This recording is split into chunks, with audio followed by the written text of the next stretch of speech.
قال مصنف رحمه الله تعالى نفعنا الله بعلومه وبكتابه في الدارين اللهم آمين يا رب العالمين. وبعد قال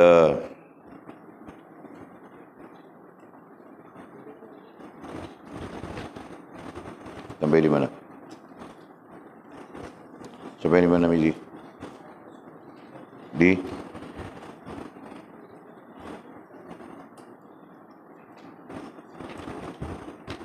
bagi habis cakap, Mizi. Ha?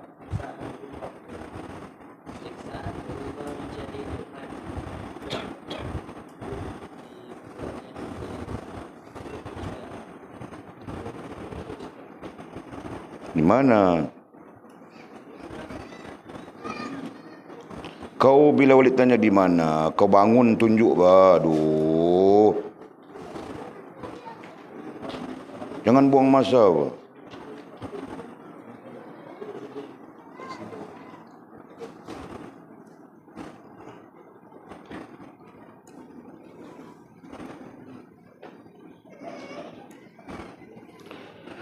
Bismillahirrahmanirrahim. Qala musannifu rahimahullahu ta'ala nafa'ana Allah bi'ulumihi wa bikitabihi fid darain Allahumma amin ya rabbal alamin.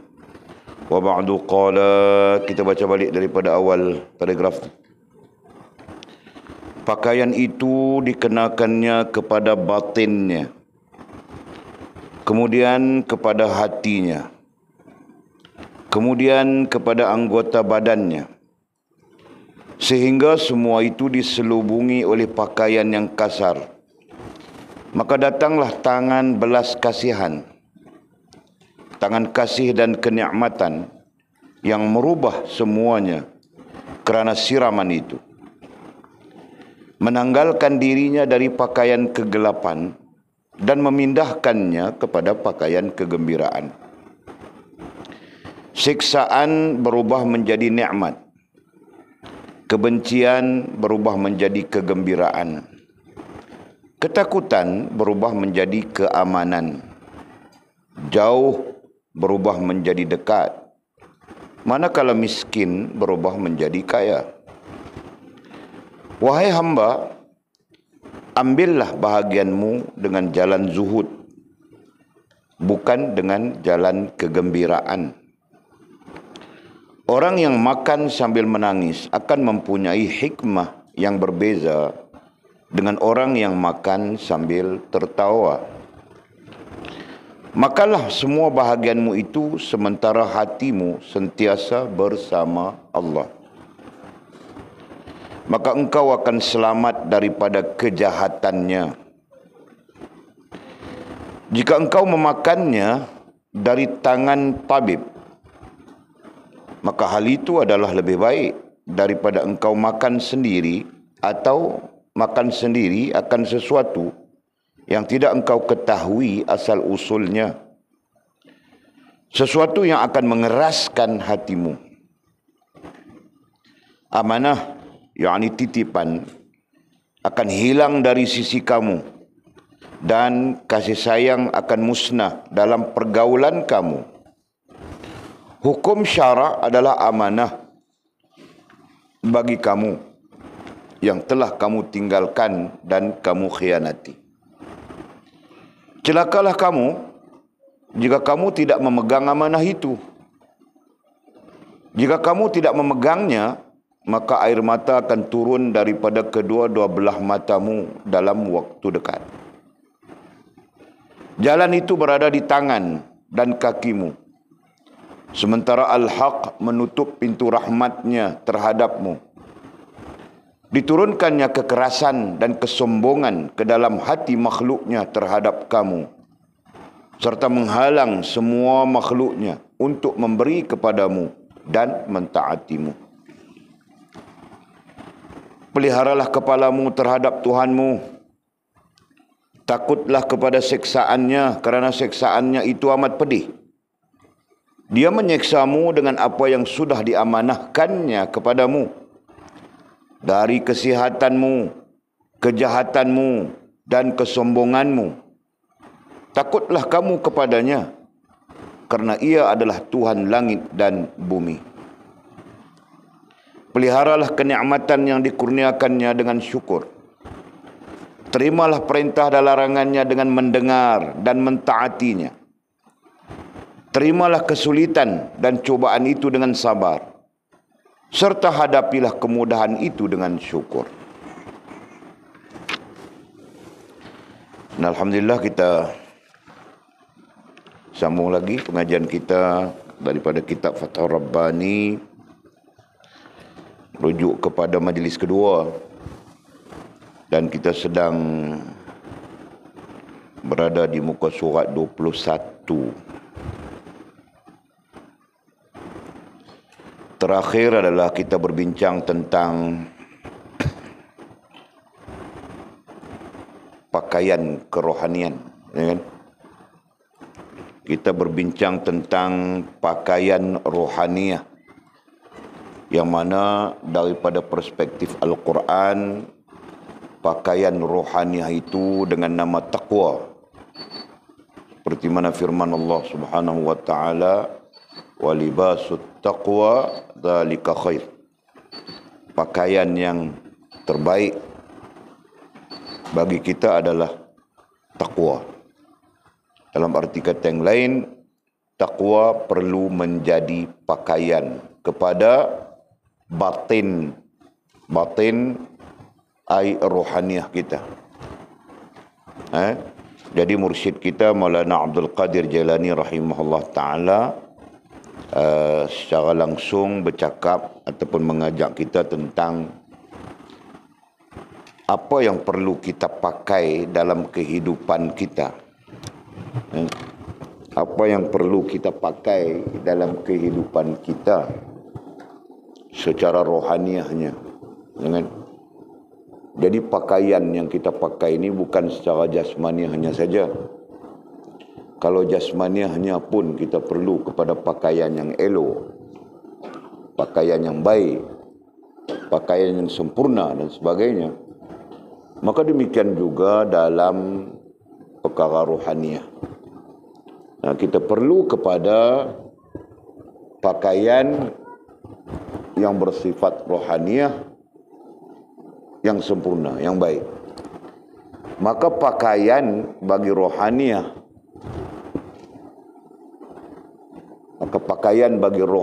kita adalah taqwa.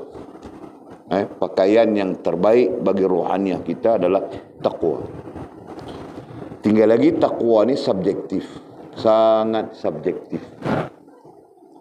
Sampai-sampai khatib khutbah Jumaat tu pun duk seru kepada taqwa, ittaqullah, ittaqullah, ittaqullah. Bila diterjemahkan bertakwalah kepada Allah, bertakwalah kepada Allah, bertakwalah kepada Allah. Yang menjadi persoalan takwa itu apa? Itu yang menjadi persoalan sebenarnya, kan? Takwa itu apa?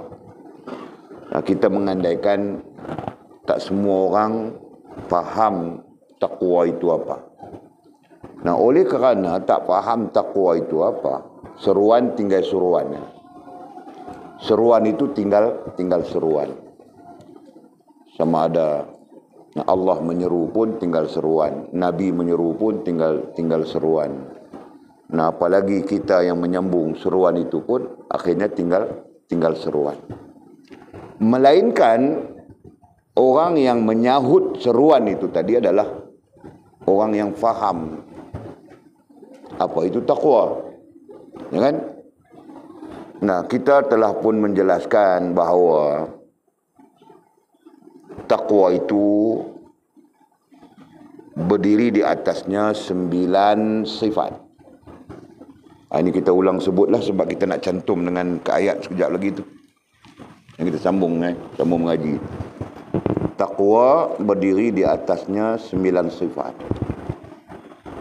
Nah, dalam arti kata yang lain, seruan kepada takwa adalah seruan kepada mendirikan, membangunkan, membina 9 sifat itu. Ya kan? Nah, ittaqullah, baik daripada khatib, baik daripada siapa-siapa pun, daripada Nabi, apalagi daripada Al-Quran, maknanya sama saja. Benalah 9 sifat. Nah itu. Kan? Ittaqullah. Benalah 9 sifat. Seolah-olahnya begitu. Nah, apa 9 sifat itu? Pertama namanya taubat, kedua namanya syukur, ketiga namanya sabar, keempat namanya khauf, kelima namanya raja', keenam namanya redha, ketujuh namanya tawakal, kelapan namanya tertinggal apa? Zuhud tertinggal. Nah, zuhud tertinggal. Pertama taubat, kedua syukur, ketiga sabar, keempat zuhud. Nah itu. Nah, keempat zuhud, kelima redha, kelima khauf, keenam raja', ketujuh redha, kelapan tawakal, kesembilan mahabbah. Nah, ada yang menambah menjadi 10, yaitu qanna'ah. Nah, itulah taqwa. Dengan maksud kita yang diri kita yang terbina, yang terbangun dengan 9 atau 10 sifat itu, maka kita adalah orang yang bertakwa. Dan sekiranya diri kita tidak dibina dengan 9 sifat itu, maka kita adalah taqwa. Kan? Maka kita tidak menjadi orang yang bertakwa. Kita tidak termasuk di dalam seruan Allah Subhanahu wa taala, orang-orang yang diseru oleh Allah Subhanahu wa taala. Nah, begitu. Okey. Jadi isu yang sedang kita bincangkan adalah membina takwa itu pada rohaniah kita. Dan istilah yang digunakan pakai adalah pakaian. Pakaian. Al-Quran juga menggunakan istilah pakaian, libas. Perkataan libas adalah pakaian. Wa libasut taqwa, libasun adalah pakaian. Jadi itu yang kita bincangkan kemarin. Sehingga apabila rohaniah kita berpakaian dengan takwa, maka nanti rasa dan perasaan kita juga akan berpakaian dengan takwa. Dan selanjutnya implikasi daripada pakaian takwa pada rohaniah kita itu akan melimpah kepada tingkah laku kita, melimpah kepada anggota badan kita. Dalam arti kata yang lain, anggota badan kita akan menjalani hidup dengan limpahan takwa pada rohaniah kita. Nah, begitu. Nah, hal ini tidak bertentangan dengan hadis Nabi SAW, yang mana Nabi SAW bersabda, dalam tubuh manusia ada seketul daging, katanya. Jika bagus, jika baik daging itu, maka baiklah seluruh jasad. Jika buruk daging itu, maka buruklah seluruh jasad. Dan daging itu adalah hati. Hati yang dimaksudkan oleh Nabi SAW adalah rohaniah. Dengan maksud, jika bagus, jika baik rohaniah, maka baiklah jasmaniah.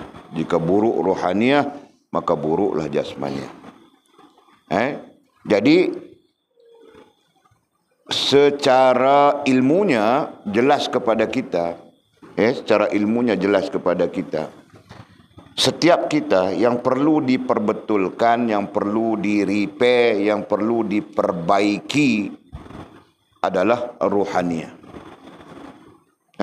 Betapa pentingnya untuk kita memperbaiki rohaniah kita, supaya terus berkembang sejajar dengan perkembangan jasmaniah kita, atau lebih maju perkembangannya daripada jasmaniah kita. Nah, betapa pentingnya itu. Mudah-mudahan kita menjadi orang yang sedar tentang itu. Nah, sehingga mana? Sehingga Allah Subhanahu wa taala melimpahkan rahmatnya kepada kita dan merubah semua keadaan kita, merubah semua keadaan kita, merubah semua dengan maksud merubah rohaniah kita dan merubah jasmaniah kita. Dan semuanya berlaku dengan rahmat Allah Subhanahu wa taala. Kenapa? Karena kita tidak punya daya dan upaya apapun, melainkan dengan rahmat Allah Subhanahu wa taala. Bukan kepandaian kita, tapi ilmu Allah. Itu kan? Bukan kekuatan dan keupayaan kita, tetapi kekuatan dan keupayaan. Nah, bukan kekuatan lagi pada Allah. Kuasa dan kehendak Allah Subhanahu wa taala. Begitu. Okey? Jadi kita berpakaian dengan takwa rohaniah, jasmaniah, kita, nah akhirnya ataupun di satu keadaan Allah SWT melimpahkan rahmatnya. Nah, apabila Allah SWT melimpahkan rahmatnya, maka perjalanan kita, diri kita sendiri akan berubah. Berubah daripada satu keadaan yang tidak bagus, tidak baik kepada baik. Berubah daripada satu keadaan yang liar dengan syariat Allah Subhanahu wa taala kepada jinak dengan syariat Allah Subhanahu wa taala. Berubah dari satu keadaan yang tidak memikirkan urusan diri kita dengan Allah Subhanahu wa taala. Nah, berubah kepada memikirkan urusan diri kita dengan Allah Subhanahu wa taala. Nah, itu merupakan perubahan-perubahan yang diperlukan. Dan kemudiannya Allah Subhanahu wa taala akan melimpah dengan rahmatnya itu, Allah Subhanahu wa taala melimpahkannya kepada kita sehingga kita berjaya menanggalkan diri kita dari kegelapan, dari pakaian kegelapan. Nah, itu teks kita ya, terakhir. Dengan limpah rahmat Allah Subhanahu wa taala, nah, kita menanggalkan pakaian kegelapan. Nah, jadi pakaian kegelapan itu dhabitnya apa, Mizi?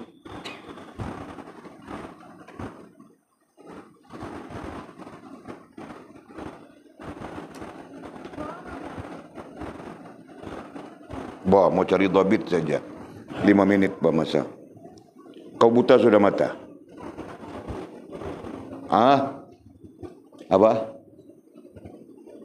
Sesuatu kuat bah, suara kau hilang sudah.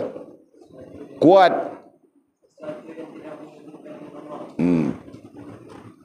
Okey. Kenapa kamu orang semua ni jadi teruk-teruk semua? Walid pun sedang jadi teruk ni. Mau marah saja ni.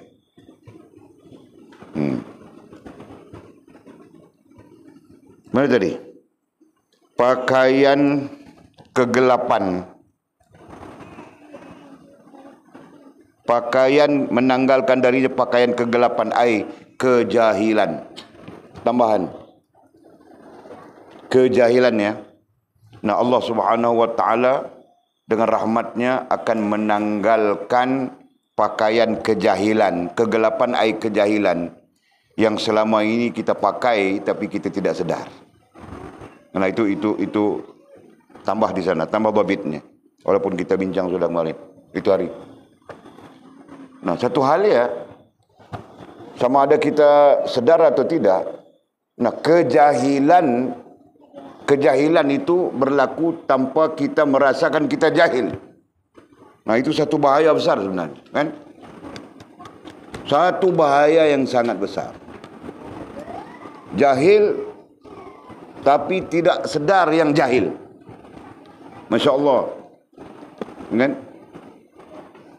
Relax saja hidupnya, kan? Tidak apa? Buat tidak tahu saja. Begitu kan? Padahal jahil. Khususnya jahil tentang ilmu iman, jahil tentang ilmu Islam, jahil tentang ilmu ihsan, jahil tentang agama, kan? Kesimpulannya jahil tentang agama. Dan banyak orang yang sebegitu ya. Mudah-mudahan kita tidak termasuk mereka. Ya.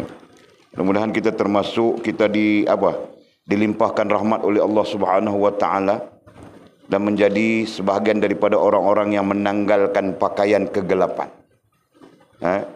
Menanggalkan dan tertanggal dengan limpah rahmat Allah Subhanahu wa taala. Nah, semuanya dengan limpah rahmat Allah. Dan puncanya adalah kita membersihkan kita memakaikan pakaian takwa kepada rohaniah kita. Nah, tanpa kita memakaikan pakaian takwa kepada rohaniah kita, nah mungkin kita akan berada di dalam, kita akan memakai pakaian kegelapan terus. Dengan tua sudah mau mati sudah, karaoke lagi. Kan? Nah, terus dalam kegelapan. Umur 60-70 sudah, masih menari-nari lagi. Kan?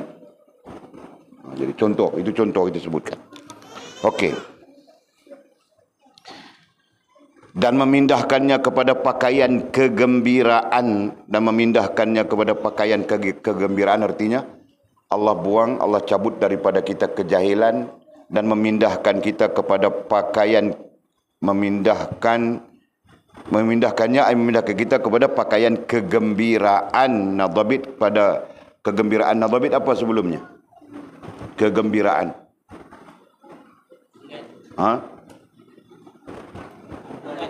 Ya, hubungan itu dabit, itu dalam konteks kerohaniannya. Nah, tambah satu dabit, pakaian kegembiraan ai ilmu. Nah, lawan dari jahil itu tadi ilmu. Nah, jadi Allah memindahkan, Allah mencabut dari kita pakaian kegelapan. Nah, berarti Allah mencabut kejahilan daripada kita dan memindahkan kita kepada pakaian kegembiraan ai ilmu. Nah, Allah memindahkan kepada kita kepada ilmu, dari jahil kepada ilmu. Nah, hal ini tidak bertentangan dengan Al-Quran yang kita baca ya, dalilnya. Allahu waliyul ladhina amanu yukhrijuhum minaz zulumati ilan nur. Allah menolong orang-orang yang beriman.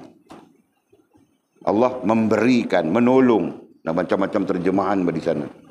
Orang-orang yang beriman, yukhrijuhum, dengan mengeluarkan mereka, minaz zulumat, dari kegelapan. Nah, itu yang kita bilang tadi, pakaian kegelapannya, ilan nur, kepada cahaya. Allah yang menolong kita. Kan? Satu sisi diterjemahkan orang beriman di situ. Nah, orang beriman itu siapa? Kita. Nah, Allah menolong kita dengan mengeluarkan kita daripada kegelapan kepada cahaya. Itu maksud literal ayat yang kita baca. Allahu waliyul ladhina amanu yukhrijuhum. Allah menolong orang-orang yang beriman dengan mengeluarkan mereka daripada gelap kejahilan. Gelap ai kejahilan, kepada cahaya ai ilmu. Nah, kegembiraan di situ adalah ilmu. Nah, persoalannya kenapa diterjemahkan dengan kegembiraan? Nah, karena ilmu itulah manusia boleh melalui kehidupan yang baik. Kegembiraan itu adalah sebahagian daripada maksud. Kan? Jahil berarti duka cita, sedangkan ilmu berarti gembira. Fahamkah? Nah, itu. Okey. Nah, sambung di sana. Sambung daripada rahmat Allah SWT tadi ya, khitabnya adalah rahmat Allah Subhanahu wa taala. Khitabnya adalah di mana? Tangan belas kasih.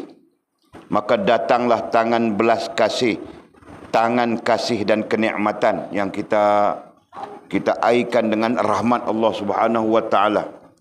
Nah, apabila datang rahmat Allah Subhanahu wa taala itu juga antaranya apalagi implikasinya? Siksaan berubah menjadi nikmat. Siksaan berubah menjadi nikmat. Bacaan dalam Arab ya. Bacaan dalam Arab, jangan baca dalam Melayu. Kalau perkataan Melayu ini nikmat. Nikmat ini kalau diarabkan maknanya bala bencana. Kan? Perkataan nikmat kalau diarabkan. Okey, jadi nikmat ini kalau diarabkan bunyinya nikmat dengan ain ya, bukan dengan kaf. Nah, berarti siksaan berubah menjadi nikmat. Apabila Allah melimpahkan rahmatnya kepada kita, selain daripada yang kita sebutkan tadi, Allah cabut kejahilan daripada kita dengan digantikan dengan ilmu. Nah, Allah mengubah siksaan berubah menjadi nikmat. Siksaan. Nah, kenapa siksaan? Sesungguhnya orang yang kehidupannya dalam keadaan jahil terhadap iman, Islam dan ihsan, kehidupannya dalam siksaan. Nah, paham itu dulu. Orang yang kehidupannya jahil ya, kita gunakan perkataannya ada di teks. jahil terhadap iman, Islam dan ihsan. Iman, Islam dan ihsan itu apa? Iman, Islam dan ihsan itu apa, Rantau? Agama. Dengan kau agama itu apa? Agama. Apa? Agama. Nah, itu bodoh, itu jahil. Nah, aku pasti kalau kita tanya 100 orang yang tidak belajar, semuanya tidak tahu menjawab. Agama itu apa? Agama itu cara hidup. Cara hidup itu apa? Cara hidup itu agama. Agama itu apa? Cara hidup. Cara hidup apa? Agama. Nah, tetap jawabannya bodoh-bodoh semua. Kan? Nah, kita sebut bodoh ini kenapa? Supaya kita keluar dari ini. Kita keluar dari kebodohan. Jangan kita terus bodoh. Bodoh dengan dunia itu tidak apa. Tapi bodoh dengan agama itulah satu kerugian yang sangat besar. Kan? Nah. Jadi jangan bodoh. Jelas. Agama itu apa, Lina? Nah. Agama itu iman, Islam dan ihsan. Jadi betapa pentingnya kita belajar iman, Islam dan ihsan. Jangan kita jahil. Nah, jadi jahil terhadap iman, Islam dan ihsan, agama itulah yang menyebabkan hidup kita terseksa. Nah, itu jelas kah?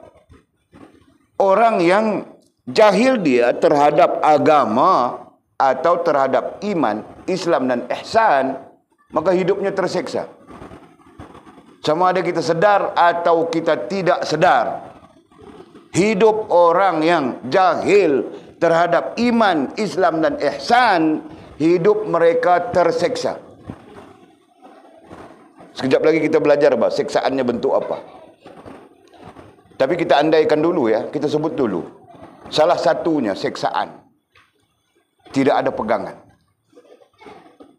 Salah satu seksaan yang berlaku kepada orang yang jahil terhadap iman, Islam dan ihsan adalah hidup tidak punya pegangan. Boleh faham tak begitu? Nah, kemuncak orang yang hidup tidak ada pegangan adalah bunuh diri. Sebagai lambang terseksanya hidup. Faham tak? Nah, itu kemuncak. Nah, kenapa dia bunuh diri? Maknanya kenapa? Sebab apa? Tekanan-tekanan, tekanan-tekanan, macam-macam lah istilah moden, stres, itu ini kan. Nah, hakikat sebenarnya tak ada pegangan. Itu hakikat sebenarnya. Fakta ini bukan kita mengaji dalam bidang tasawuf. Fakta ini adalah fakta psikologi. Ya kan? Tekanan itu terjadi sebab tidak ada pegangan. Itu isu dia. Dan kita pun dah belajar tentang dua hal daripada kitab Futhul Ghaib dua hal yang menjadi penyakit kepada manusia. Satu, berbimbang. Yang kedua, duka. Apa lagi satu? Daripada kitab Futhul Ghaib. Duka cita dengan sedih. Nah, kita ringkaskan saja. Nah, ini dua hal ini. Berbimbang. Kenapa berbimbang itu terjadi? Duka dan sedih. Kenapa duka dan sedih itu terjadi? Nah, walaupun satu sisi berbimbang, duka dan sedih itu adalah tabiat manusia. Walaupun satu sisi begitu, tetapi seringkali hal ini melampau.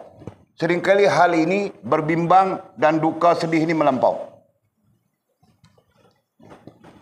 Kenapa melampau? Dari melampau inilah datangnya stres, bla bla bla lagi. Datangnya lagi apa? Depression, Nah, datang. Semua ini terjadi sebab melampau. Berbimbang yang melampau, duka atau sedih yang melampau. Nah, kemudian implikasinya di sini apa? Bunuh diri. Ini salah satu. Mungkin yang paling tinggi. Yang lain-lain bercerai. Kalau rumah tangga bercerai. Kan? Apalagi macam-macam yang kita boleh catatkan di bawah. Kan? Nah, jadi kita melihat satu sudut awal. Ini yang awal ya. Yang awal. Nah, ini dalam konteks perbincangan kita tadi, inilah siksaan. Siksaan yang kita maksudkan. Nah, kenapa terjadinya siksaan ini? Bimbang yang berlebih-lebihan, duka, sedih yang berlebih-lebihan. Kenapa? Nah, jawapannya kenapa kita bilang tadi? Karena tidak ada pegangan, dan tidak ada pegangan itu kerana jahil terhadap agama. Dan jahil terhadap agama itu ialah jahil terhadap iman, Islam dan ihsan. Gitu kan? Okey.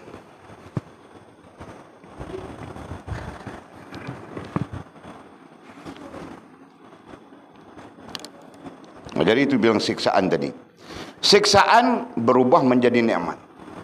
Nah, apabila Allah melimpahkan kepada kita dengan rahmatnya, melimpahkan kepada kita ilmu tentang iman, Islam dan ihsan, maka turut diri kita keadaannya, siksaan itu keadaan hidup kita yang dalam siksaan itu akan berubah menjadi nikmat.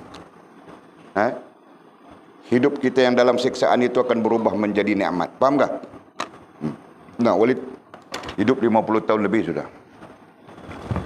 Jadi Walid pun jumpa dengan banyak orang. Pernah Walid berjumpa dengan orang yang seorang suami ya. Dia seorang suami yang life-nya, hidupnya penuh dengan duka cita. Bila-bila saja Walid jumpa, dia cerita tentang isterinya, masalah dia dengan isteri, kan? Masalah dengan anak-anak. Jadi sentiasa masalah. Jadi minta nasihat Walid macam mana. Walid pun mana tahu nasihat. Walid cakap, bawalah anak-anak, isteri-isteri itu semua pergi mengaji, pergi belajar. Kan? Mula-mula dia cadangkan pergi mengaji, pergi belajar, anak isteri tidak mau. Ini cerita orang kaya kan? Cerita orang kaya, orang duit banyak. Jadi dia bilang dia bawalah anak isteri pergi mengaji. Jadi dia pun cuba-cuba ajak anak isterinya pergi mengaji untuk belajar agama. Jadi anak isteri tidak mau ikut. Dia tanya macam mana dia mau buat anak isteri tidak mau ikut. Boleh tanya, jadi anak isteri kamu suka melancong?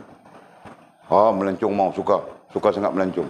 Nah, cuba bawa melancong ke umrah, ke Makkah, ke Madinah, melancong. Nah, boleh bilang melancong dulu. Bawa anak isteri itu melancong sambil umrah ke Makkah, ke Madinah. Dengan izin Allah SWT, nah cadangan itu dipersetujui. Jadi anak-anak, isteri setuju untuk mengikut beliau, ikut dia umrah.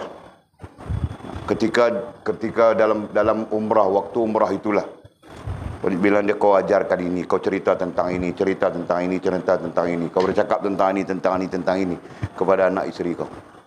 Nah, alhamdulillah dengan izin Allah SWT pulang dari umrah, nah semua orang mau ikut suaminya pergi masjid. Dia akhirnya bawa anak, bawa isteri pergi masjid. Nah, Masya Allah, kehidupannya semakin berubah, kehidupannya terus berubah. Daripada hari-hari bergaduh, daripada hari-hari perang, sampai masuk mahkamah dan sebagainya. Dengan anak pun pernah bertumbuk, pernah boxing dengan anak. Kan? Anak pun pernah angkat geng pukul ayah. Kan? Ini sejarah yang paling dahsyat boleh dengar lah antaranya. Kan? Nah, akhirnya semuanya jadi baik, semuanya berubah. Kan? Suami berubah, sang isteri pun berubah, sang anak-anak pun berubah. Nah, kalau dulu ajak ke masjid tidak mau, nah sekarang Masya Allah dengan masjid. Sekarang Masya Allah isteri pun, bang kuliah di mana, ngaji di mana misal. Nah, itu contoh. Walid kasih tahu itu contoh. Itu di antara yang Walid pernah berjumpa sebagai pelajaran kepada kita. Ya, kita ambil i'tibar bagaimana Allah merubah seksaan hidup yang terseksa itu berubah kepada nikmat. Faham tak? Nah, baru ada nikmat yang namanya suami. Rumah tangga itu menjadi nikmat, gitu kan? Ada isteri, isteri itu menjadi nikmat. Ada anak, anak itu menjadi nikmat. Ini anak-anak pun hantu saja. Kemana? Kan? Ada isteri pun macam langsui semua. Mana? Ha? Contoh, kan? Ya, wah. Isteri macam langsui, kadang-kadang macam pontianak. Anak pula macam apa? Kentuk. Macam toyol pun ada, kan? Macam mana? Jadi dengan sendirinya hidup terseksa, betul kan? Nah, berapa ramainya ibu bapa yang terseksa dengan anak-anak sekarang. Berapa ramai isteri-isteri yang terseksa dengan suami. Nah, semalam pun ada seorang. Pesakit kami, Majlis Bomos Dunia. Masya Allah. Berapa ramai suami yang terseksa dengan isteri? Adakah? Ada apa? Orang tidak tahu kah? Nanti kamu orang tahu betapa ramainya suami-suami yang terseksa dengan istrinya. Betapa ramai istri-istri yang terseksa dengan suami. Betapa ramai suami istri yang terseksa dengan anak-anaknya. Itu faktor apa ya, dalam rumah saja. In the house. Nah, luar dari rumah persekitarannya menyeksakan. Betul kan? Nah, ibu bapa itu mendidik anak-anaknya dengan doa makan, doa itu, doa ini masa kecilnya. Betul kan? Nah, tertib saja, adab saja masa kecilnya. Kan? Nah, kalau ibu bapa itu lalu bangun dia, cium tangan ibu bapaknya, begitu begini. Besar dia jadi hantu. Umur 15 tahun, 14 tahun, 15 tahun, dah mula jadi jahat sudah, macam Mizi. Contoh saja, bang. Kan? Umur 4-15 tahun, pandai sudah. Menggagau sana, menggagau sini. Umur 4-15 tahun, dah pandai sudah. Tengok itu apa, orang-orang miskin. Nah, kenapa? Contoh, kita katakan, terseksa ibu bapa. Ini pun Walid jumpa sudah. Ada ibu bapa yang datang jumpa Walid, bercerita tentang anak-anak, bertanya tentang macam mana dia mau buat anak-anak yang jadi kusut, jadi masalah, anak-anak yang bermasalah, macam mana dia mau buat. Jadi Walid tanya dia, anak-anak ini macam mana pelajaran yang diberikan kepada anak dari sudut adab dan sebagainya. Dia bilang anak-anak dihantar ke tadika agama, bukan tadika rasa sayang ye. Nah, kalau tadika rasa sayang ye itu satu hal, kan? Dia hantar ke tadika agama, berarti anak-anak itu memang dididik dengan agama, kan? Dia belajar sekurang-kurangnya. Nah, kemudian besar dia masuk sekolah kebangsaan, pergi sekolah menengah, begitu begini. Nah, sampai satu peringkat kalang kabut orang tua, susah orang tua dengan perangai anak-anak. Jadi pelajaran yang kita ambil di situ bukan anak ini tidak dididik dengan agama, bahkan dididik dengan agama dari kecilnya, gitu kan? Nah, sesuai dengan apa? Sesuai dengan peribahasa, melentur buluh biar dari rebung. Nah, memang anak itu terdidik dari rebungnya, gitu kan? Nah, tapi bila dia besar, dia berada dalam persekitaran. Nah, persekitaran itulah yang merubah anak yang baik itu tadi. Paham tak? Paham? Nah. Jadi persekitaran itu ternyata menyeksa, gitu kan? Nah, akhirnya ibu bapa terseksa. Jelas, Sophia? Kau paham tak? Nah, sekarang ya, situasi sekarang, semua orang terseksa, semua orang. Dalam rumah terseksa, luar rumah terseksa, persekitaran terseksa, orang muda terseksa, orang tua pun terseksa. Kau tidak rasa mau tanya orang muda terseksa apa, Bangkir? Apa kau ni aku belum tanya, kau sudah. Nah, semua orang terseksa ada satu keadaan, kan? Satu keadaan yang lain, Nah, ada yang gembira, Pak. Tapi dalam gembira itu dia tersiksa juga. Kan? Nah, Walid pernah, Pak, diceritakan oleh seorang istri. Dengar baik-baik ya. Diceritakan oleh seorang istri, nah Walid panggil dia kakak saja. Kakak. Nah, dia cerita, abang ya, suaminya tu dia bilang abang. Yang menjadi masalah kepada dia, bilang, susahlah, duit belanja, tiada duit belanja, tahu tak? Nah, kenapa abang tidak kerja? Kerja, habis susah. Abangnya, suaminya ini susah mau kasih dia duit belanja. Tapi dia cerita, suaminya sangat mudah mengeluarkan duit kepada indun-indun yang menjadi girlfriendnya. Tahu tak? Jadi suaminya ada girlfriend lain, datang daripada Indonesia, kerja di Malaysia. Nah, kalau dia belanja indun itu, Masya Allah, tidak kedekut dia. Indun datang 4-5 orang duduk satu meja, dia belanja semua. Abang panggilnya. Kan? Tapi isteri dia minta duit mau beli gula saja untuk kopi dia. Kamu orang ini makan gula lah. Gula orang mancung air saja, bukan makan begitu. Marah-marah dia. Nah, ini macam itu contoh. Dia tidak terseksa ke isteri itu. Faham tak? Nah, itu Walid mau cerita seksaan. Nah, sekejap lagi kita belajar lagi di sana. Okey, terus. Nah, dengan rahmat Allah Subhanahu wa taala, kita memakai pakaian takwa dalam rohaniah kita. Kemudian pakaian takwa itu kita pakai pada anggota badan kita, menjadi tingkah laku kita. Kan? Nah, nantinya datang rahmat Allah merubah. Akan merubah semuanya. Merubah kita daripada jahil kepada ilmu. Dan merubah kita daripada seksaan dalam kehidupan itu menjadi nikmat. Nah, oleh contohkan tadi sudah kan, sahabat kita yang pergi umrah kemudian bawa, nah hidupnya berubah menjadi nikmat. Bertahun, berpuluh tahun dia terseksa saja. Nah, kemudian berubah menjadi nikmat. Walid pernah cadang kepada dia, kau menikah seorang lagi lah. Kalau kau pening-pening macam ini kan, kau menikah seorang lagi. Nah, Walid itu cadangan jahat saja. Faham tak? Nah, kesian bah tengok sahabat kita terseksa macam itu. Kadang-kadang dia stres, dia tidur di masjid saja. Padahal rumah besar, bini pun besar. Kan? Kenapa dia perlu tidur di masjid? Kaya, duit banyak kan? Jadi kita pun kesian bah, bilang menikahlah seorang lain. Kau jangan beli menikah. Lepas itu, bila isteri dah sudah jadi, dia pun mau menikah sudah. Tapi dia, orang bilang apa ya? Orang cakap dia apa? Dia cuba membetulkan keadaan dulu. Nah, apabila dia berjaya membetulkan keadaan, nah Walid cadang kepada dia, kau menikah apa? Yang kau cadang itu hari dia bilang tidak mau.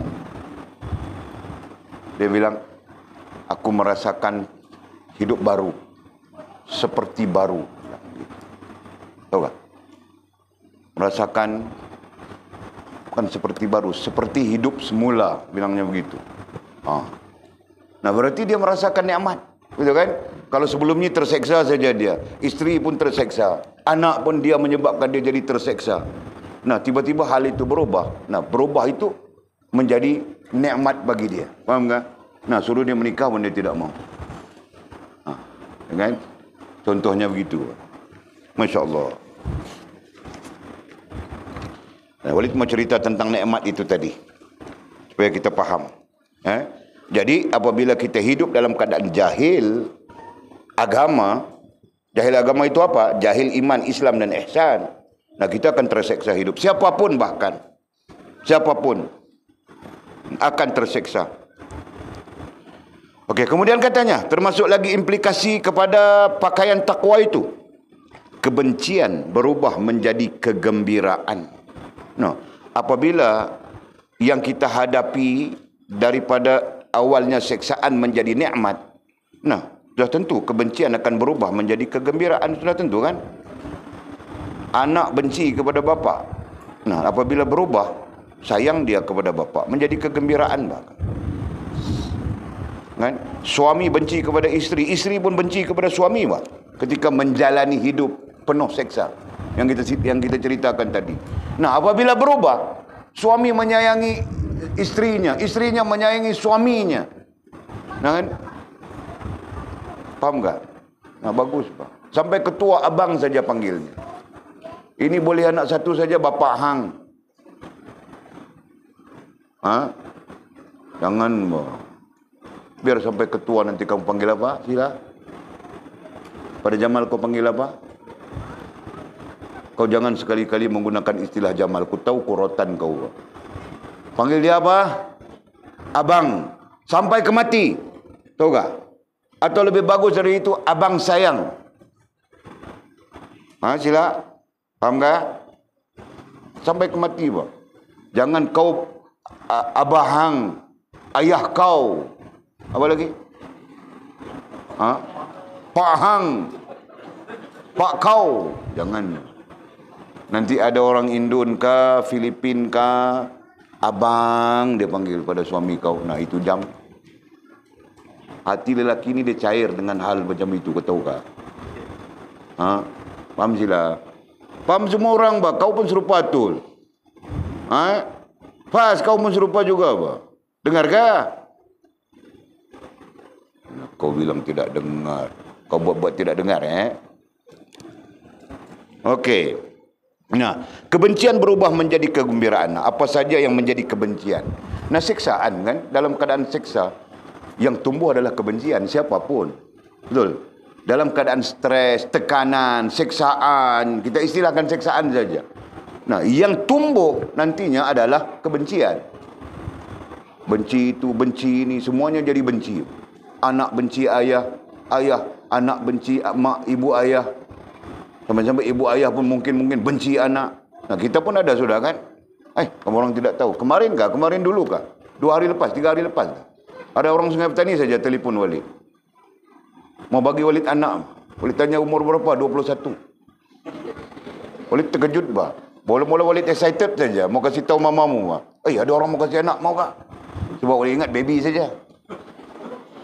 Tapi belum kasih tahu dia. Excited saja. Tanya berapa umur? Bilang 21. Kau mau buat apa 21? Kan? Nak tanya, lelaki ke perempuan? Lelaki. Lagi aku terkejut tu bah. Kenapa? Bilang ada masalah kah? Dia bilang saya tidak mau lagi anak ini. Tanya kenapa? Nah, Walid tanya kenapa? Cuba bersoal, selidik, pusing, akhirnya dia jawab. Anak ini sangat menyiksa dia. Jadi mau kasih kita buat apa? Mau bagi dia siksa kita kah?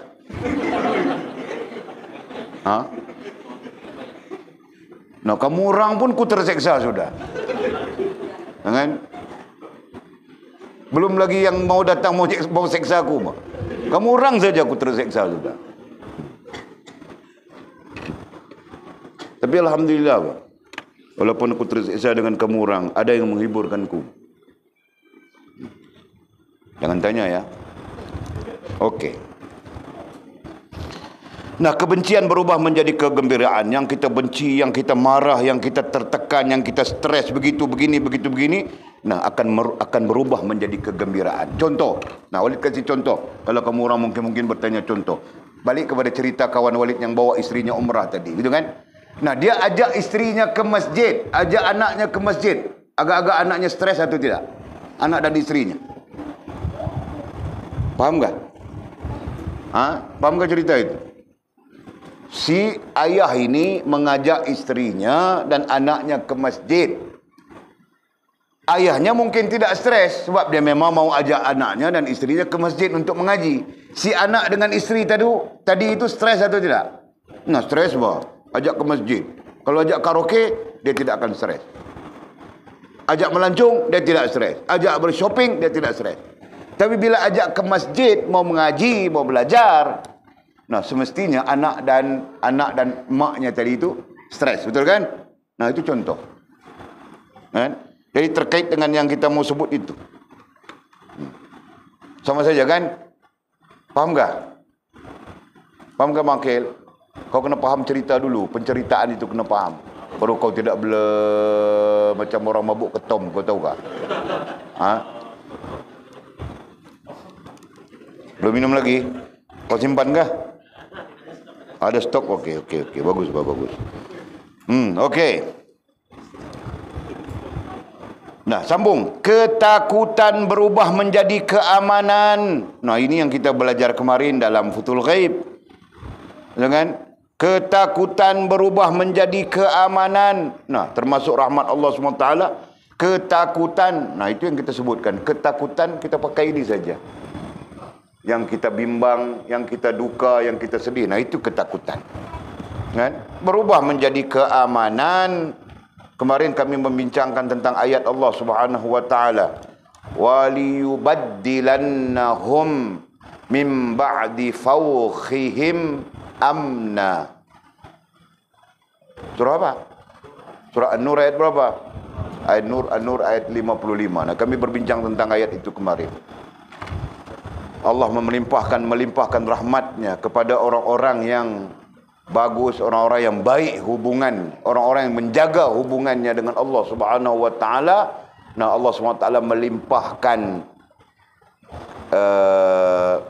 melimpahkan keamanan kepada mereka, menggantikan keamanan kepada mereka selepas kebimbangan dan ketakutan. Itu kami berbincang tentang itu. Nah, ini sebut hari ini kita sebut di kitab ini pula, kitab Fathur Rabbani. Ketakutan berubah menjadi keamanan. Nah, itu semua hak Allah Subhanahu wa taala, tertakluk kepada rahmat Allah Subhanahu wa taala.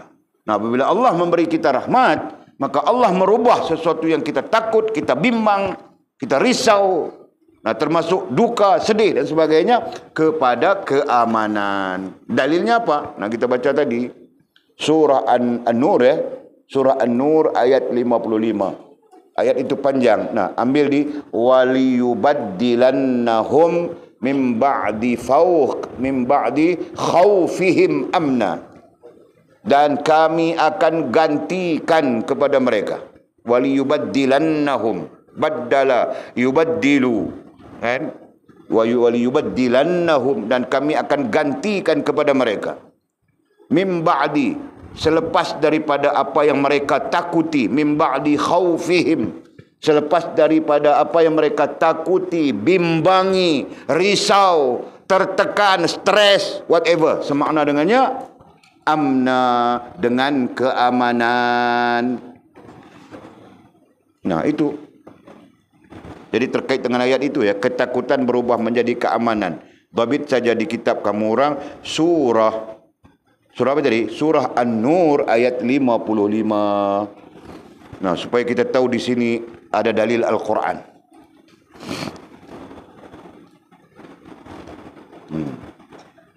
Jadi aman saja. Suami berasa aman dengan istrinya, berasa tenang dengan istrinya. Nah, istri pun berasa aman dengan suaminya, berasa tenang dengan suaminya, berasa selamat dengan suaminya. Walaupun suaminya menikah 1, 2, 3 dan 4. Dengan ini kau belum menikah, kau menikah dia 1 saja. Dia sangat tidak aman, sangat tidak tenang dengan kau. Macam mana tu? Ha? Macam mana? Lina. Man, macam mana Sheila? Macam mana Atul? Macam mana Mimi? Nah, Mimi ku tanya. Kan? Suami bilang mau pergi meeting saja, kau dalam kepala fikir dating sudah. Nah, semalam aku kasih contoh itu sudah kan? Suami bilang meeting. Kau bilang dating. Macam mana tu? Kan? Semalam aku contohkan sudah. Kau kasih contoh sudah kan semalam? Malam kah? Kemarin kah? Semalam kan? No, kau dia bilang pulang lambat, kau syak saja. Mula sangka buruk bah. Kan? Lepas tu jam 1 dia tidak pulang lagi. Dan jam 12 tidak pulang lagi, kau sudah syak. Kau tahan saja mau telefon, tapi tahan saja. Nah, jam 1 tidak pulang, kau mula telefon. Telefon tidak dapat. Nombor yang anda dial tidak dapat dihubungi. Nah, syak, kau punya syak bertambah-tambah. Telefon lagi. Nombor yang anda dial tidak dapat dihubungi. Sila hubungi sebentar lagi. Betul kan? Nah, lagi bertambah. Sampai 5-6 kali kau cuba untuk call dia. Nah, lagi bertambah kau punya prasangka.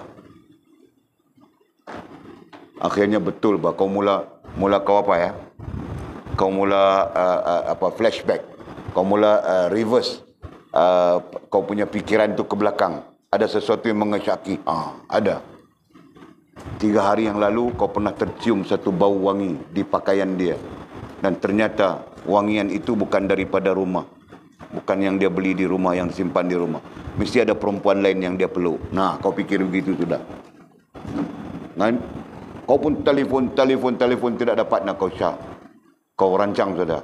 Dia pulang nanti, aku mau pukul kepalanya dengan kuali. Kau mula merancang begitu. Tiba-tiba kau dapat call daripada dia. Kau dapat call daripada dia, jawab telefon. Dia kasih salam saja kau mengamuk sudah. Kau jawab salamnya kau tidak jawab. Yang abang, kau tidak pulang, jam berapa sudah ni? Berumah janda mana kau tidur? Marah dia. Nah, apa hal ni dia bilang. Nah, tidak sempat lagi dia baru bilang apa hal, kau lagi marah lagi mengamuk dengan dia. Kau berada di mana sekarang? Aku mau pergi. Aku ada di dalam gaung, bilangnya. Kereta aku junam dalam gaung. 4 jam 5 jam sudah aku dalam gaung ini, dia bilang. Nah, itu jam kau mau cakap apa? Tadi kau mengamuk sudah. Nah, itu contoh ya. Itu contoh kehidupan pada hari ini. Hidup penuh dengan prasangka. Suami prasangka kepada isteri, isteri prasangka kepada suami, anak-anak prasangka kepada ibu bapa. Dan semua ini termasuk di dalam hal yang menakutkan. Kan? Hal yang sangat menakutkan. Institusi rumah tangga menjadi rosak. Institusi keluarga menjadi rusak. Nah, ini adalah hal-hal yang sangat menakutkan. Menakutkan itu adalah membimbangkan. Boleh saja kita sebut membimbangkan. Apalagi pengaruh-pengaruh luar. Dengan apa? Dengan dadahnya, dengan apa macam lagi. Kan? Dengan filem-filem porno. Kan? Telefon kau adakah filem porno makin? Dalam telefon kau. Dalam telefon kau adakah filem tu? Filem porno. Nah, kau jujur saja, apa? Ada ke tiada? Aku mau tengok sekarang. Ada apa makin? Nah, kau mau mengaku ke tiada? Ada ke tiada dalam telefon kau? Aku tengok sudah. Ada ke tiada? Aku tengok sudah tu dalam telefon kau tu. Ada apa? Yang kau belum delete lagi kan? Kau mau delete tapi terlupa gitu kan, Mangkil? No.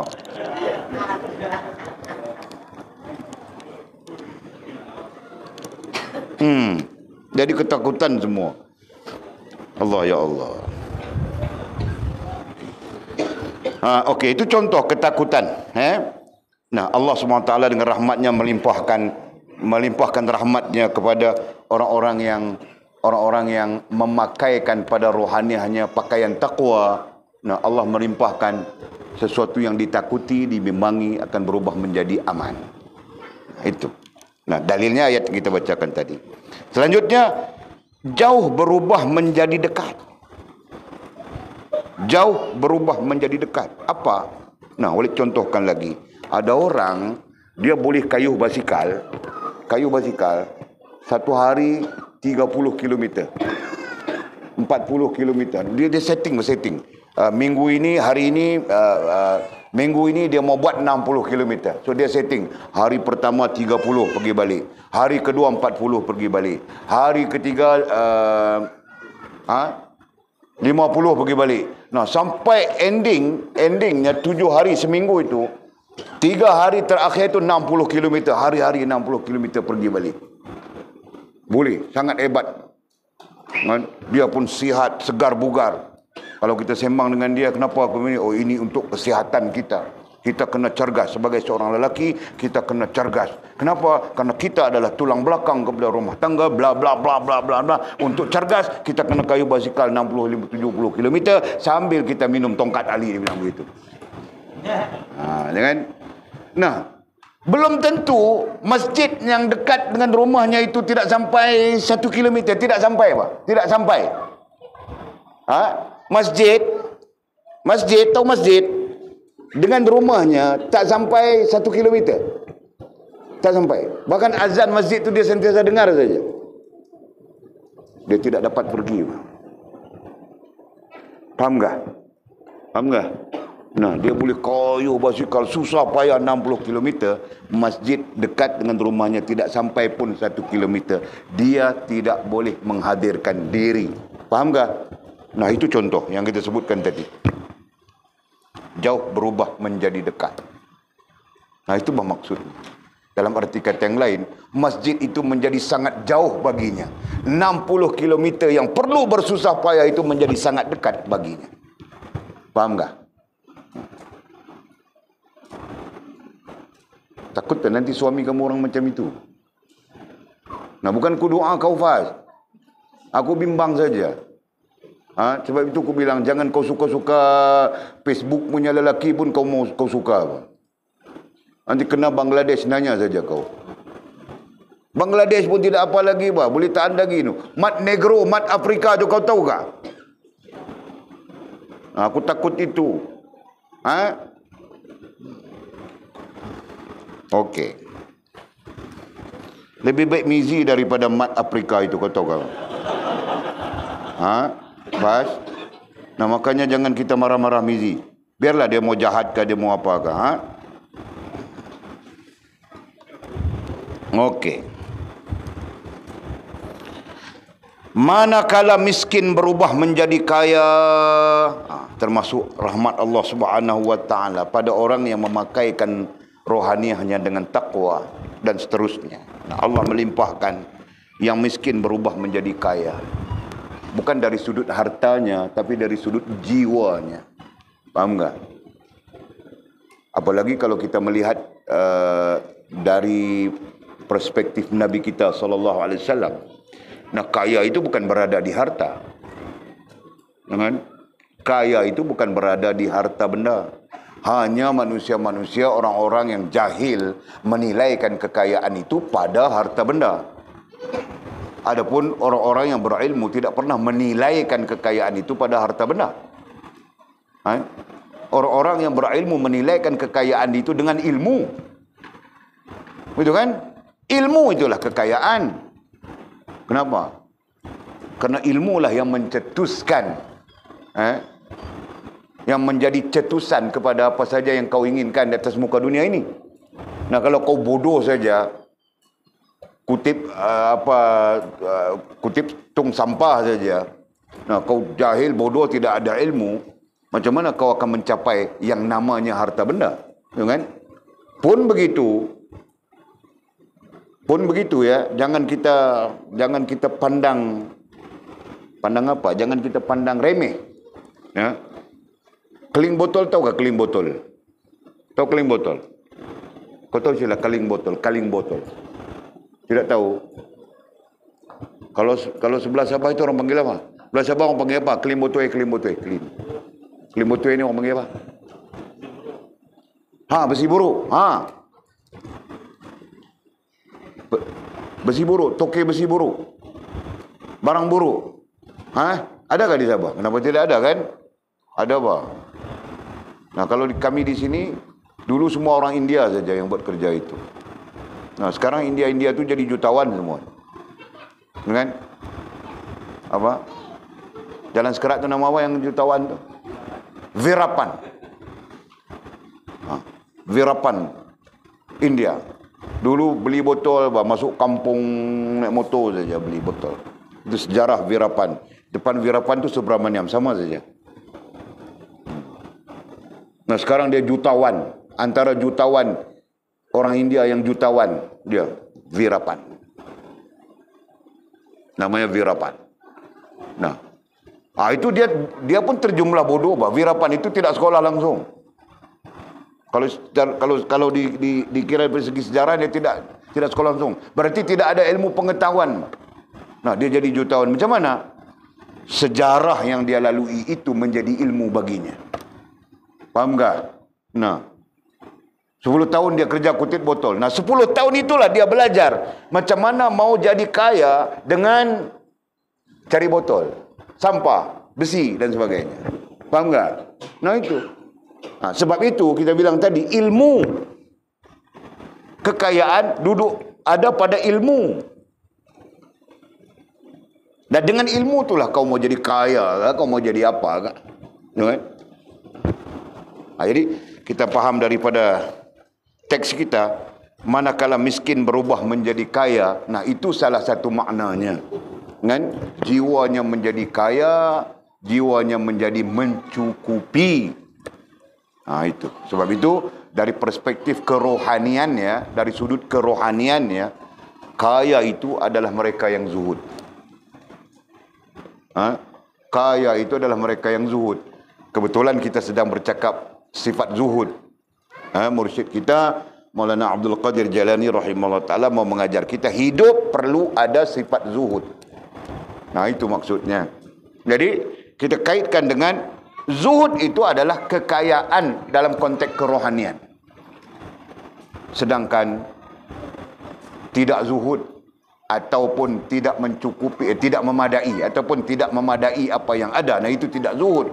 Nah itu lambang kemiskinan dalam konteks kerohanian. Jelas kan? Nah, yang duitnya banyak, keretanya besar, rumahnya besar, bininya besar, semuanya besar, masih tidak mencukupi apa yang dia ada. Berarti itu miskin. Nah, berarti itu adalah kemiskinan. Faham tak? Nah, jiwanya sentiasa mau lagi, tidak cukup lagi. Nah, akhirnya dia mengejar. Kita bilang sudah dalam kitab Futhul Ghaib. Dia mengejar. Tiba-tiba bertemu dengan kematian saja. Nah, itu berarti dia miskin. Karena orang yang kaya itu orang yang kaya jiwanya. Kan? Dan kekayaan jiwa itu ditandai dengan zuhud. Itu.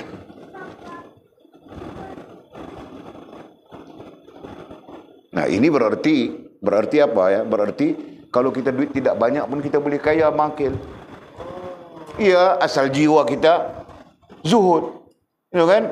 Nah, kita memadai saja. Macam kau kan? Memadai apa yang ada saja.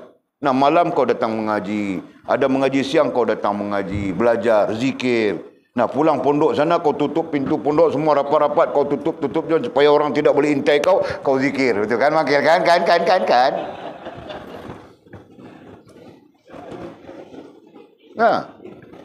Nah, begitu kan? Kita tidak kelang kabut, Pak. Tahukah? Ada orang yang kelang kabut lepas kerja. Solat pun tidak sempat. Nah, apalagi mau zikir. Faham kan, Bangkil? Nah, kau sempat juga zikir, alhamdulillah, Pak. Kan, Bangkil? Sempat solat kan? Alhamdulillah, Pak. Nah, berapa ramai lagi manusia yang solat pun tidak sempat. Apalagi mau zikir dia. Kenapa? Karena kepalanya, pikirannya, rohaniahnya dan jasmaninya sibuk dengan bekerja, mengejar kemahuannya, mengejar keinginannya. Nah, itu lambang kemiskinan. Itu yang sebenarnya miskin. Itu dari sudut kerohanian. Nah, kita pandang dari sudut kerohanian kan? Kenapa? Karena kita faham rohaniah nantinya menyebabkan jasmaniah kita berlaku baik. Perbaiknya rohaniah, maka baiklah jasmaniah. Kan? Buruk rohaniah, maka buruklah jasmaniah. Nah, kita pandang dari sudut itu. Okey? Allah ya Allah. Nah, Walid sekarang kaya saja. Dulu miskin juga pada satu ketika. Nah, ketika itulah pikir mau pakai BMW. Ku pakai sudah BMW. Ku pakai Mercedes. Mercedes mula-mula keluar 230i, bukan i230. Masa itu tahun 2000 kah? Kalau tidak silap tahun keluar 230i, i230 mah. Kan? Nah, Walid antara orang yang pertama pakai koyak plastik, tahu tak? Kira kalau Walid bawa balik ke kampung Walid Batu Belacan itu, nah Walid anak Melayu pertama dalam kampung itu yang pakai Mercedes. Koyak plastik. Aksiden di Yompeng sana. Tinggal macam itu saja. Nah, jadi sebab itu kereta Mercedes kah, BMW kah, apa, tidak masuk kepala langsung Walid. pakai kereta burukku saja. Terrano. Itu pun pinjam-pinjam di Ehsan, aku tidak ada kereta sudah. Okey. Jadi alhamdulillah, aku kaya saja. Bangkil, kau minta aku duit tiada. Kalau kau minta anak, aku tanya dulu, dia orang mau kah bangkil? Nah, kalau dia orang mau, aku kasih saja. Nah, itu urusan dia orang kan, diri dia orang. Jadi, nah, kalau kau minta, kau pun tidak minta akan bangkil kan? Nah, kau setia pada yang satu saja, bah. Okey. Dan berusahalah supaya kita mendapat rahmat Allah Subhanahu Wa Taala. Yang kita sedang bincangkan pada hakikatnya adalah rahmat Allah Subhanahu Wa Taala. Dan satu, yang keduanya punca kepada rahmat Allah Subhanahu Wa Taala itu. Nah, rahmat Allah Subhanahu Wa Taala itu penting bagi kita. Dan bagaimana untuk mendapat rahmat Allah Subhanahu Wa Taala? Kita perlu melihat kepada puncanya. Di sini puncanya adalah takwa. Ya kan? Nah, bina diri kita dengan takwa. Bina rohaniah kita dengan takwa. Kan? Bina sifat taubat dalam diri kita. Bina sifat syukur dalam diri kita. Sama dalam konteks jasmaniahnya maupun dalam konteks rohaniahnya. Kalau dalam konteks rohaniahnya, satu saja maknanya. Itu kan? Sedar diri saja. Bina dalam diri kita. Okey. Kemudian kata musannif, wahai hamba. Wahai hamba Allah. Nah, kita itu. Panggilan ini sebenarnya kepada kita. Jangan pandang orang lain, pandang kita. Ambillah bahagianmu dengan jalan zuhud. Ambillah bahagianmu. Ambillah, gunakanlah. Ambillah, gunakanlah. Bahagianmu. Bahagianmu, keperluan. Keperluan dalam hidup. Keperluan dalam hidup ini, nah begitu. Ambillah, gunakanlah bahagianmu, keperluan dalam hidup ini. Nah, keperluan ya, kita bincang sudah. Keperluan itu lain, keinginan itu lain ya. Ambillah, gunakanlah bahagianmu, keperluanmu dalam hidup ini dengan jalan zuhud. Nah, sekarang kita sampai di kemuncak tujuan mursyid kita Maulana Abdul Qadir Jalani rahimahullah ta'ala mau mengajar kita tentang zuhud. Kan? Seolah-olah jika kita mau hidup, jika kita mau hidup kita diterima oleh Allah Subhanahu Wa Ta'ala menjadi kebajikan di hari akhirat kelak, di dunia dan di hari akhirat kelak, nah kita perlu hidup dengan zuhud. Nah, seolah-olahnya begitu. Pernyataannya seolah-olah begitu. Jadi katanya, ambillah, gunakanlah bahagianmu, keperluanmu dalam hidup ini dengan jalan zuhud. Jadi, kita hidup, sekarang hidup kan? Nah, hidup dengan zuhud, maksudnya begitu. Dan kita ambillah keperluan. Kita gunakanlah keperluan-keperluan kita apapun dengan jalan zuhud. Jadi dengan maksud, kalau kita terjemah zuhud itu dengan maksud memadai. Nah, kalau ada kereta, memadai dulu dengan kereta yang kita ada. Kan? Ini uangku banyak lagi ni. Nah, kau sedekah. Kerana sedekah itu akan menghubungkanmu dengan Allah. Kau infak. Kerana ramai lagi yang tidak cukup makanan, miskin dan sebagainya. Nah, mereka tidak bekerja, mereka malas dan sebagainya. Nah, jangan begitu, Pak. Allah sengaja mewujudkan miskin dan kaya. Al-Quran bilang begitu, kan? Allah sengaja mewujudkan dua keadaan, dua hal, miskin dan kaya. Apakah susah pada Allah? Apakah payah pada Allah mau kasih kaya semuanya? Nah, tidak mustahil, Pak. Tidak ada kesusahan apapun bagi Allah Subhanahu Wa Ta'ala. Allah sengaja mewujudkan miskin dan kaya itu. Kenapa? Kerana pada syariat setiap individu, orang yang beriman itu, ada syariat, ada hukum infak, ada hukum zakat, ada hukum sedekah dan sebagainya. Nah, kalau semua orang kaya, siapa yang mau jalan macam mana hukum infak, sedekah dan sebagainya? Itu kan? Nah, bangkil kaya, kita semua di sini kaya. Kan, tidak ada yang miskin, semuanya kaya belaka misalnya. Kaya benda. Nah, zakat kita mau kasih siapa? Lempar dalam sungai. Ha?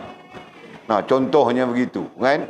Nah, maka sebab itu Allah sengaja mewujudkan miskin dan kaya. Sengaja kalau dalam konteks lain bilang sunnatullah. Nah, kaya miskin itu adalah sunnatullah.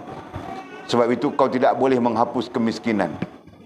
Nah, dalam negara kita kerajaan daripada satu kerajaan kepada satu kerajaan daripada satu kerajaan bertukar-tukar. Nah, mau membasmi kemiskinan. Nah, tidak pernah boleh basmi sampai sekarang. Dengan Amerika sejak tahun berapa? Sejak tahun 1892 Kennedy pada masa itu. Kan? Frederick apakah? Lupa sudah. Nah, mengisytiharkan sudah di Amerika, membasmi kemiskinan di Amerika. Nah, tetap miskin sampai sekarang. Ada saja halnya, kan? Ada saja rakyatnya yang miskin. France pada 1942 mengisytiharkan selepas revolusi France revolusi. Dia panggil apa? Revolusi kentang. Kan? Mendapat julukan revolusi kentang. Kenapa? Penanam kentang berdemonstrasi dan mencetuskan revolusi Perancis. Kan? Nah, itu sebab itu digelar revolusi kentang. Nah, 1942. Itulah. Kalau mau cerita kan panjang-panjang cerita. Tapi itulah contoh. Mau kasih tahu kemiskinan itu tidak pernah boleh dibasmi. Faham tak? Ya, satu sisi pandang. Ya, kenapa Allah SWT buat begitu ya? Itu hak Allah, dia mau buat macam mana itu dia punya suka, kan? Kau pertikai apa? Kau tanya untuk apa? Allah kasih kita pengetahuan sikit saja. Dengan setitik daripada selautan. Setitis daripada selautan. Nah, kau mau pertikai Tuhan punya kerja? Faham tak? Faham tak, Makil? No. Jadi untuk apa? Okey. Jadi katanya, ambillah bahagianmu dengan jalan zuhud. Ambil gunakanlah bahagianmu, keperluanmu dalam kehidupan ini dengan jalan zuhud. Nah, kau boleh pakai apa yang kau mau pakai, tapi zuhud. Kan? Kau mau pakai kereta besar, ya silakan. Tapi zuhud. Kau mau pakai apa? Mau bini besar, silakan. Tapi zuhud. Begitu. Kau mau pakai apa? Zuhud. Kan? Faham tak? Nah, bayangkanlah Mizi, kau punya isteri tapi isterimu tidak zuhud. Macam mana kau mau hidup? Kau punya pendapatan sebulan 2,000 saja. Nah, isterimu dia tidak memadai dengan kau punya 2,000. Dia tidak memadai. Dia mau itu, dia mau ini, dia mau itu, dia mau ini. Memaksa kau buat kerja part time. Pagi jam 8 sampai jam 5, nah kau satu kerja. Pulang jam 5 belum sempat apa-apa lagi, kau sambung lagi satu kerja apa? Security. Kau ditakdirkan kerja security, kau jaga indun-indun yang kerja itu, kan? Anak darah indun tu. Mbak-mbak itu, itu kau jaga. Nah, kau akan senang berada dengan dia orang, berjaga dia orang daripada kau pulang ke rumah. Nah, itu keadaan yang akan berlaku, faham tak? Nah, kau pulang rumah saja dia tanya duit. Asyik tanya duit saja. Bang, Mizi. Dia panggil Bang Mizi. Bang Mizi, duit. Kemarin kau kasih itu dah. Kau ni kasih 1,000 saja. Kau ingat 1,000 itu boleh buat apa? Dia bilang. No. Kau lagi tambah pening. 1,000 dia bilang boleh buat apa? Faham tak? Kau lagi pening. Jadi nanti kau akan rasa macam mana? Pulang rumah, bini begini. Baik aku duduk dengan Indun ni. Kurang-kurang dia orang belanja teh ais free. Itu kan? Nah, perlahan-lahan kau pun sangkut dengan anak darah Indun itu. Contohnya begitu, kan? Jadi sebab itu zuhud. Isteri yang zuhud, menenangkan kita. Kita pun dalam masa yang sama zuhud, kan? Ambil sekadar keperluan saja. Jangan melampau-lampau. Ini kereta kau Viva saja, Viva.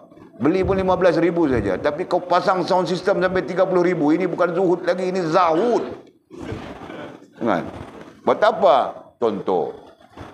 Jadi kita banyak, kemarin kita bincang saja, kita banyak terlibat dengan keinginan, bukan keperluan. Ya, itu masalah. dalam hidup ini ya. Kita mengambil keinginan letak di depan, sedang keperluan itu tidak seberapa. Maka sebab itu keinginan kita perlu dijaga supaya berbetulan dengan, supaya ngam dengan Allah Subhanahu wa taala. Itu kan istilah kita ngam. Okey. Orang yang bukan dengan jalan kegembiraan. Jadi ambil bahagianmu, keperluanmu dengan jalan zuhud ya, dengan jalan zuhud. Nah, zuhud itu bersikap memadai. Bukan dengan jalan kegembiraan. Nah, apa maksud jalan kegembiraan? Maksudnya kira seronok. Jadi kalau sebut dalam bahasa mudah, jangan kita kira seronok saja. Kalau kira seronok, seronok itu keinginan sebenarnya. Kalau kita kait dengan dasar, kegembiraan itu adalah keinginan. Seronok itu adalah keinginan, kan? Nah, itu. Jangan kita kira keseronokan saja. Ya kan?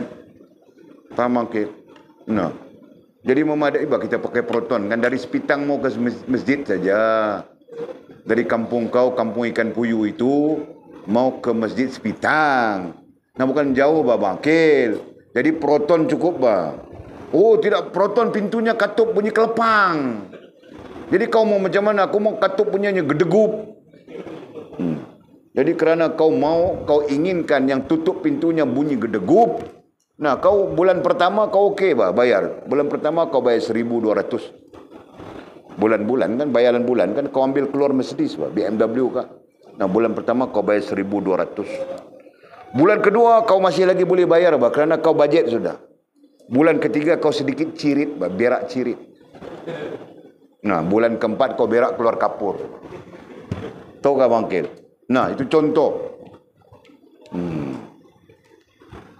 Jadi kau memang gembira bah, kau gembira naik Mercedes bah. Baru awek itu tengok, baru awek ni tengok, baru kawan-kawan cakap begini, baru orang cakap aku hero.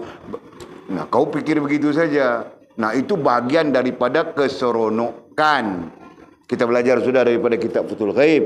Itu bahagian daripada keasyikan. Ya kan? Suka orang bercakap tentang kita, puji kita, hebatnya kita, padahal dalam ini mau pecah sudah, mau bayar hutang tiap-tiap bulan. Nah, kan? Contoh. Jadi ambillah bahagianmu dengan zuhud, bukan dengan jalan kegembiraan.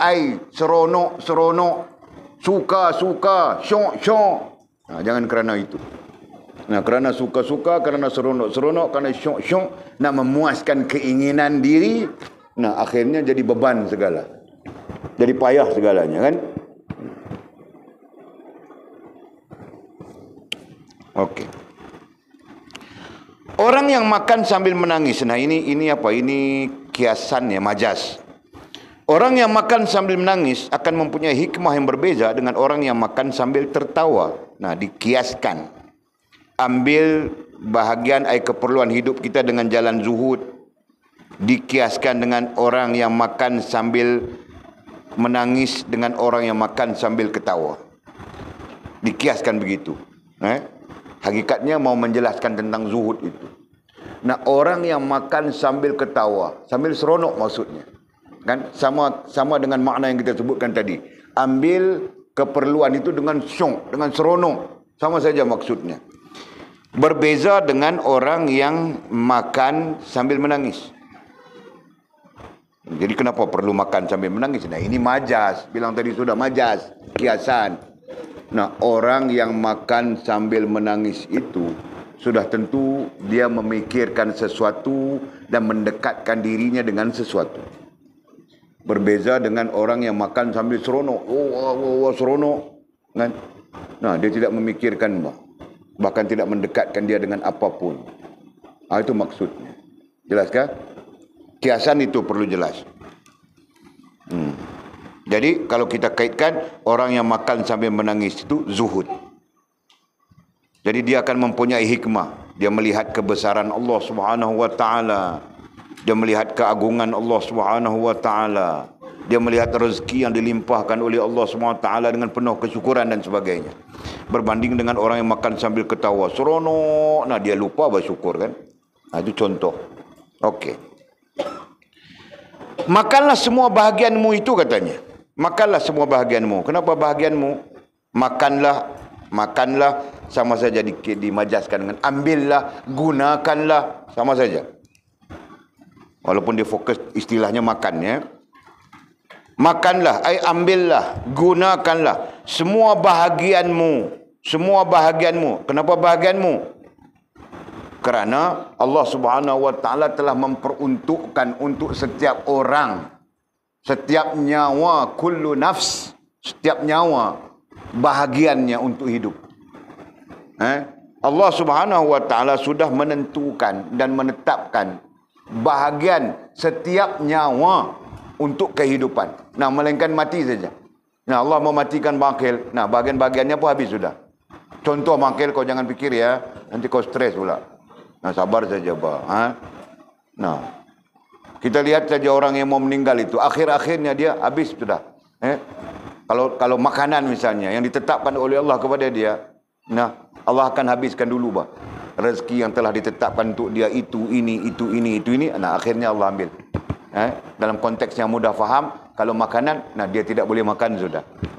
Telan tidak boleh. Nah, sebabnya begitu, begini, macam-macam sebab. Sebab itu biasa saja kan. Nah, akhirnya dia meninggal. Faham tak?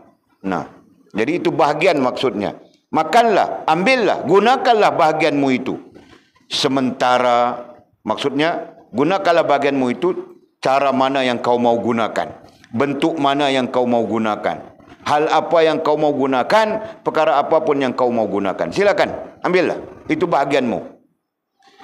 Sementara hatimu, nah yang penting di sana adalah hatimu. Sementara hatimu. Nah, hatimu itu apa? Kita convert kepada istilah yang lebih halus tentang kerohaniannya adalah rasa dan perasaanmu. Makanlah semua bahagianmu. Makanlah, gunakanlah, ambillah, pakailah. Bahagianmu yang telah ditetapkan oleh Allah SWT. Macam mana sekalipun, bagaimana sekalipun. Nah, sementara hatimu, air rasa dan perasaanmu sentiasa bersama Allah. Sementara hatimu, air rasa dan perasaanmu sentiasa bersama Allah. Nah, perkataan bersama dihazafkan. Perkataan bersama dihazafkan.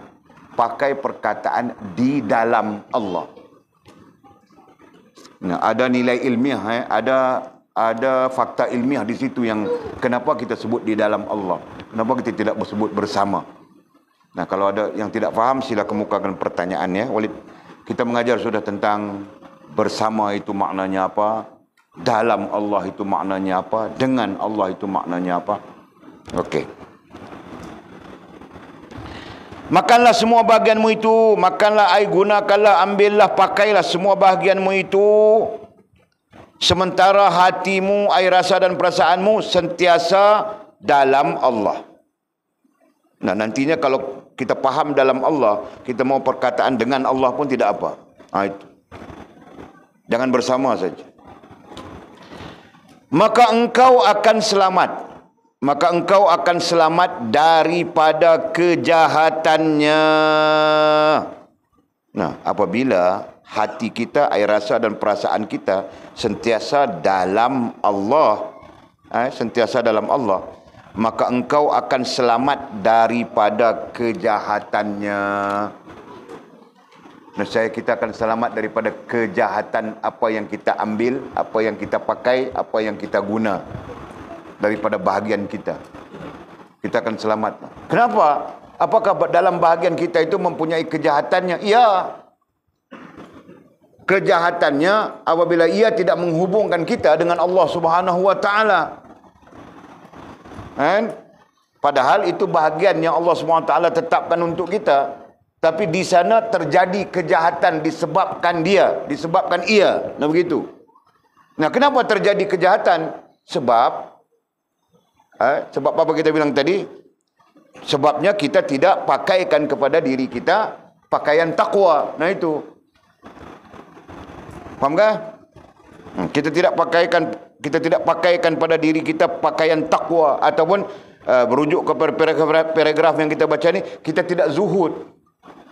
Nah itu. Jadi apabila kita tidak zuhud, kita tidak pakaikan pada diri kita pakaian takwa, salah satunya zuhud. Zuhud itu adalah bagian daripada takwa, itu kan? Nah, apabila itu tidak ada kepada kita, maka akhirnya apa yang kita ambil daripada keperluan-keperluan kita sekalipun tidak menghubungkan kita dengan Allah. Nah itu.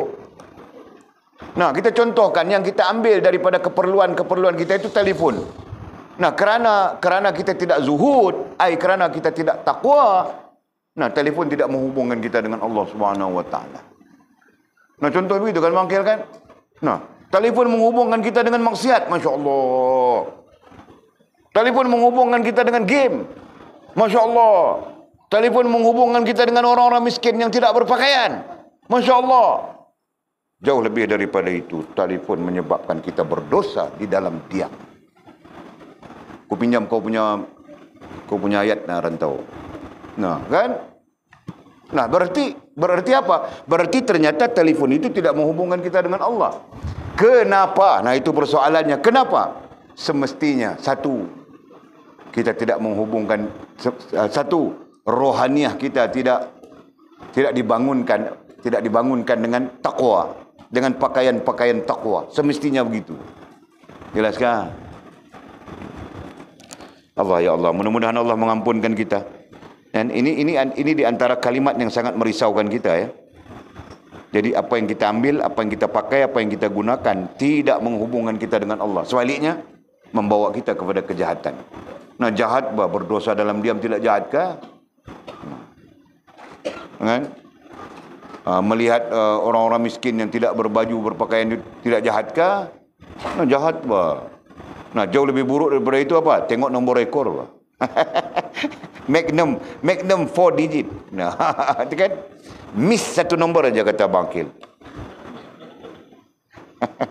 Nah, jadi semua itu kejahatan-kejahatan, ya. Kejahatan nanti kita huraikan panjang lebar, ya. Ada tempatnya kita akan huraikan panjang lebar. Ada kejahatan, sisi lain kita namakan sebagai penyakit, gitu kan. Sisi lain kita namakan sebagai kotoran. Dan banyak istilahnya, tapi tetap fokusnya satu. Syirik adalah bahagian daripada kejahatan. Nifaq adalah bahagian daripada kejahatan. Fasik adalah bahagian daripada kejahatan. Cuma nantinya kita perlu menghuraikan kategorinya masing-masing. Okey? Nah, malam ini kita berhenti di situ. Nanti kita sambung jika engkau memakannya dari tangan sabit. Wallahu a'lamu bishawabihi au kama qala.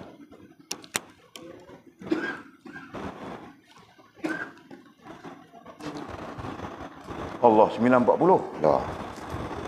Dia kata nak bonti awal. Tak boleh mongut, tak boleh sebut nak bonti awal.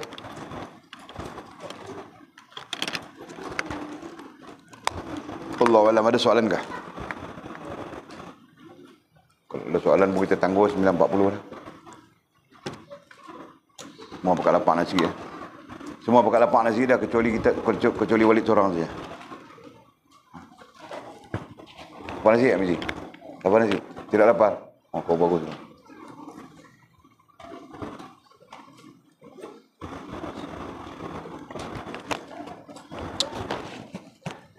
Bismillahirrahmanirrahim.